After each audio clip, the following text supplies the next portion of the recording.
Hello friends, now here is the step-by-step solution of this math problem by using the BODMAS rule. BODMAS, which dictates the correct order of operation. First we solve bracket, small bracket, curly bracket, then square bracket. O stands for or we convert into multiplication. We solve roots and exponents. D stands for division, M stands for multiplication, A stands for addition, S stands for subtraction.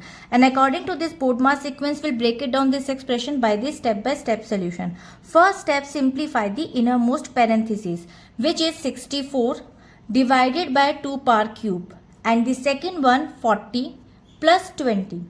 So now for 64 divided by 2 cube, we solve the exponent and powers first. So now there will be 2 cube is equals to 8, and then 64 divided by 8 becomes 8.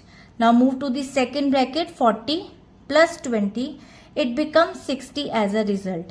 According to this step, BODMAS requires solving internal brackets and powers before the outer operations. And now the current expression becomes 8 plus curly braces 50% of 60. Now curly braces off. Move to the next step. Solve the off operation inside the curly braces. So basically word off represent an order operations that takes the priority over the external addition. And now the 50% of 60, we just cut it down 2 zeros and multiply 6 into 5, that is 30 as a result.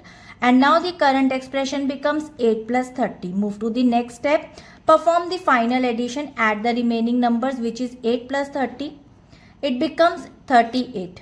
38 is the final result, and this final simplified value of this expression is 38. So now according to this expression, by using the BODMAS sequence, the final result is 38, and I hope it is clear. We'll meet in the next video. If you like this video, please like and subscribe. Bye bye.